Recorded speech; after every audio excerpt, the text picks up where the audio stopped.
कंचनपुर गांव में एक बुजुर्ग दंपति दयाराम और उसकी पत्नी निर्मला रहा करती थी। दयाराम के पास छोटा सा जमीन था।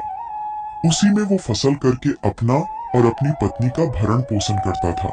सुनो भाग्यवान, मैं खेत जा रहा हूँ, दोपहर तक लौटूंगा। तुम खाना बना कर रखना। ठीक है जी, लेकिन आप थोड़ा जल्दी आने की कोशिश करना। मैं घर में अकेले बोर हो जाती हूँ। काश हमारा भी कोई बच्चा होता, लेकिन भगवान ने मुझे एक भी औलाद नहीं दिया। तुम फिक्र क्यों करती हो भाग्यवान? मैं हूं ना तुम्हारे साथ। तुम बिल्कुल फिक्र मत करो, सब अच्छा होगा।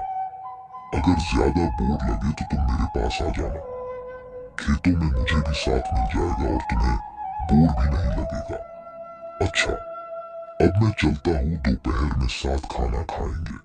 ये कहकर दयाराम खेत चला जाता है।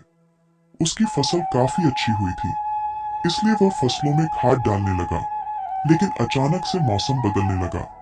बिजली कड़कने लगी और देखते देखते बारिश भी शुरू हो गई। अब दयाराम बहुत परेशान हो गया, क्योंकि यही खेती उसकी और उसकी पत्नी का पूरे साल का सहारा था। दयाराम भगवान से विनती करते करते जल्दी से अपने घर जाने लगा। बारिश बहुत तेज होने लगी थी। दयाराम के पास कोई छाता भी नहीं था। जैसे तैसे भीगते हुए दयाराम घर पहुंचा। फिर दयाराम की पत्नी ने खाना परोसा। दोनों मिलकर खाना खाए और भगवान से प्रार्थना करने लगे कि किसी भी तरह ये बारिश रुक जाए। लेकिन ये बारिश तो रुकने का नाम ही नहीं ले रही थी। दयाराम और उसकी पत्नी बहुत चिंता में पड़ गए थे, लेकिन वो कर भी क्या सकते थे। बस बारिश रुकने का प्रार्थना कर रहे थे और फिर सो गए। जैसे तैसे सुबह हुई। अब बारिश भी रुक चुकी थी। दयाराम और उसकी पत्नी खेतों में गए तो देखा पूरी फसल खराब हो चुकी है। ये देखकर वो दोनों बहुत दुखी हुए।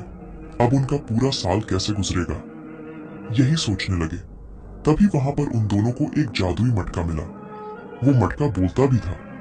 मटके ने बोला, सुनो दयाराम, तुम फिक्र मत करो, मैं हूं ना।